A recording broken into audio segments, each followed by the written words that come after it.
Assalamualaikum warahmatullahi wabarakatuh. Kami dari kelompok 5 OTK modul 2 akan mempresentasikan laporan praktikum yang berjudul pembuatan pupuk organik granul menggunakan alat pembesar ukuran, yaitu granulator. Nah, di sini saya akan memperkenalkan diri. Nama saya Filipi Sadiro, dan di sini ada rekan saya. Perkenalkan, nama saya Aurora. Izin memperkenalkan diri, nama saya Rizky Wulandari.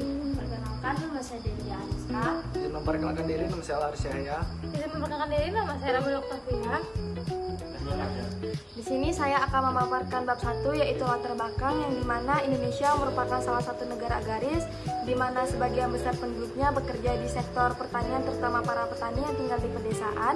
Nah, masalah yang sering dirasakan petani yaitu penggunaan pupuk. Petani masih banyak menggunakan pupuk kimia. Penggunaan pupuk kimia yang berlebihan akan memberikan dampak negatif pada tumbuhan maupun lingkungan sekitarnya, yang dimana salah satu cara yang digunakan untuk mengatasi hal tersebut yaitu dengan mengubah pupuk organik curah ke pupuk organik granular. Hal tersebut dikarenakan pupuk granular atau pelet di samping tidak menimbulkan debu, juga dapat menyerap air sehingga pupuk dapat tenggelam di dasar tanah yang secara langsung dapat diserap oleh akar tanaman. Dan tujuan dari praktikum tersebut yang pertama mengetahui dan memahami prinsip kerja dari alat pembesar ukuran yaitu granulator. Yang kedua mengetahui formulasi pembuatan pupuk dari kotoran hewan menggunakan mode granulasi. Dan yang ketiga mengetahui hasil kualitas pengujian dari pupuk yang dihasilkan dari alat granulator. Kemudian di sini ada manfaat praktikum, yaitu yang pertama mahasiswa dapat memahami dan mengoperasikan alat granulator dengan baik dan sesuai dengan instruksi kerja. Kemudian yang kedua ada mahasiswa dapat memahami proses pencampuran bahan di dalam alat granulator. Baik, di sini ada dasar teori. Yang pertama itu 2.1 pupuk organik granul. Pupuk organik granul merupakan salah satu bahan organik yang mengalami pelapukan akibat interaksi dari bakteri pembusuk dalam bahan organik tersebut. Tahap-tahap pembuatan pupuk granul yaitu proses granulasi. Setelah proses granulasi dilakukan, proses pengeringan dan dilanjutkan proses penyaringan sehingga menjadi pupuk yang berbentuk butiran. Lalu ada proses granulasi. Proses granulasi mengubah partikel material menjadi butiran yang lebih kuat, lebih besar, dan memiliki sifat aliran dan pemadaman yang lebih baik dalam seragam. Granulasi merupakan metode granulasi yang paling banyak digunakan dalam industri farmasi. Dalam proses ini, cairan dengan atau tanpa bahan pengikat ditambahkan ke dalam bubuk untuk membentuk butiran dan meningkatkan sifat bubuk. Dalam industri farmasi, terjadi pembahasan antara bahan pengikat cair dan komponen serbuk sehingga menghasilkan butiran yang kuat dengan distribusi ukuran yang kecil. Prinsip granulasi basah adalah serbuk dibasahi dengan pasta pengikat dan diayak melalui ayakan dengan ukuran mesh tertentu hingga diperoleh ukuran granul yang diinginkan. Langkah ini yang membedakan granulasi basah dengan metode lainnya, yaitu penggilingan basah dan pengeringan. Butiran dibuat dengan pengikat bubuk bersama-sama menggunakan perekat, bukan kompresi. Proses ini memerlukan penambahan larutan pengikat atau suspensi ke dalam campuran bubuk. Pelarut yang ditambahkan harus sedemikian rupa sehingga massa yang dihasilkan lembab dan tidak pucat. Selanjutnya dilakukan proses pengeringan untuk menurunkan kelembapan optimum. Selama proses pengeringan, perlu dilakukan pengadukan sekali agar butiran tidak menempel pada wadah pengering. Berdasarkan pembahasan di atas, maka dilakukan penelitian untuk memahami proses granulasi basah pada pembuatan. Baiklah, di sini saya akan membacakan bab 3 yaitu metodologi praktikum. Di mana di bab 3 ini ada alat dan bahan.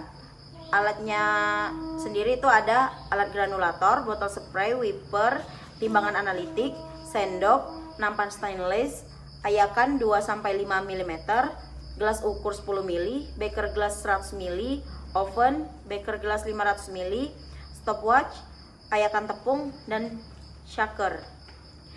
Dan untuk bahannya sendiri itu ada kotoran ayam yang sudah dihaluskan, itu sebanyak 85 gram, tapioka 15 gram, larutan molase, air keran, aquades, dan aluminium foil. Dan juga ada prosedur kerjanya. Di sini saya akan membacakan secara singkat prosedur kerjanya. Yang pertama itu siapkan alat dan bahan, yaitu kotoran ayam 85 gram ditambahkan tepung tapioka 15 gram. Lalu campurkan bahan dalam wadah, masukkan ke granulator pen sambil disemprotkan larutan air ditambah molase 1:1. Keringkan granul di bawah sinar matahari, timbang granul kering, lalu ayak granul dari ukuran 2-5 mm. Hitung persen ukuran granul 2-5 mm atau total dikali 100%. Terus untuk penentuan bulk density-nya, yang pertama itu timbang gelas ukur 10 ml yang kosong, terus masukkan granul kering ke dalam gelas ukur sampai volume 10 ml tanpa pemadatan berlebih. Timbang gelas ukur berisi granul, lalu hitung bulk density dengan rumus density sama dengan massa granula per volume gelas ukur yang satuannya gram per mili. Lalu untuk uji daya serap air, yaitu timbang 5 gram pupuk granul, rendam dalam aqua-D 100 ml selama 1 jam, angkat granul lalu saring, timbang granul dalam kondisi basah, dan terakhir itu keringkan granul dalam oven 105 derajat Celcius selama 1 jam hingga berat konstan. Dan untuk yang uji terakhir itu uji dispersi.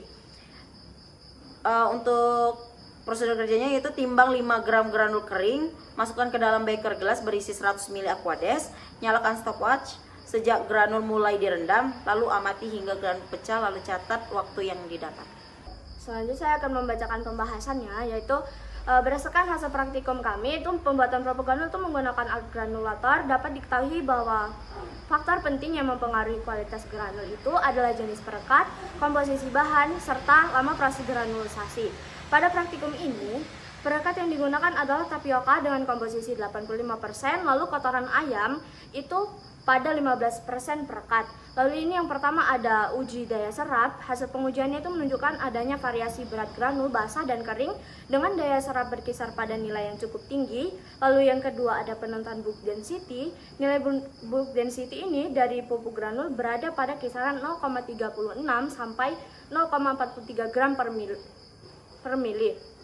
Lalu nilai ini menunjukkan bahwa granul yang dihasilkan memiliki kerapatan sedang. Lalu yang ketiga ada uji waktu dispersi, yaitu granul yang dihasilkan memiliki waktu dispersi rata-rata sekitar 2,5 sampai 3,3 menit. Waktu ini menunjukkan kecepatan granul untuk pecah dalam air. Semakin cepat waktu dispersinya, maka semakin cepat pupuk melepaskan unsur hara ke dalam tanah. Lalu yang keempat, terdapat penentuan ukuran granul. Ukuran granul tersebut yang diperoleh setelah pengayakan didominasi oleh rentang 2-5 mm. Sesuai dengan standar ukuran pupuk granul yang baik, presentase hasil granulasi cukup tinggi di atas 90%. Saya akan membacakan hasil praktikum serta cara perhitungannya. Di sini pertama itu ada perhitungan bulk density. Di sini dari data mentah yang didapat itu kita menggunakan gelas ukur 10 ml dan dengan komposisi persen pupuk dengan persen perekatnya yaitu di 85/15. Nah, dari hasil pengukuran berat gelas ukurnya itu didapatkan masanya itu 19,85 gram, dan setelah ditambahkan dengan massa granulnya itu didapatkan hasil 23,50, 24,14 dan 23,92. Kemudian ada cara perhitungannya yaitu dengan menggunakan rumus bulk density, yaitu densitas massa gelas ukur isi dikurang dengan massa gelas ukur kosong, kemudian dibagi dengan volume gelas ukur yaitu 10 ml itu. Nah, dari hasil ini didapatkan pada hasil pupuk di menit kelima itu didapatkan 0,365 gram per mili, pada menit ke-10 0,29 gram per mili, pada menit ke-15 0,407 gram per mili. Nah, kemudian pengujian kedua yaitu ada perhitungan daya serap air.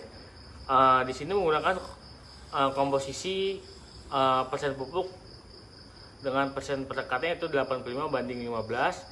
Kemudian di sini kita menimbang berat granul basahnya itu didapatkan 13,82, 9,44 dan 10,46 gram.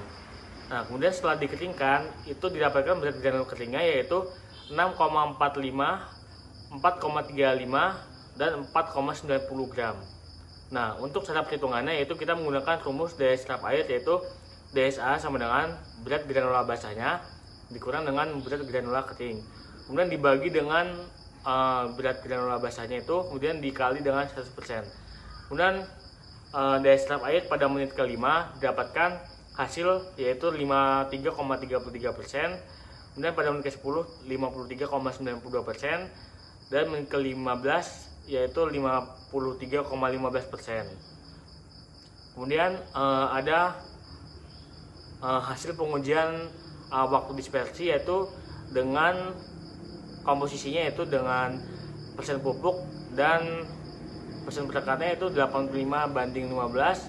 Kemudian didapatkan hasil dispersinya yaitu waktunya pada menit yang kelima menit itu didapatkan 2,54 menit. Kemudian pada menit granul yang di 10 menit itu didapatkan waktu dispersinya itu di 3,11 menit dan di menit granul yang ke-15 didapatkan hasil di waktu dispersi 3,37 menit.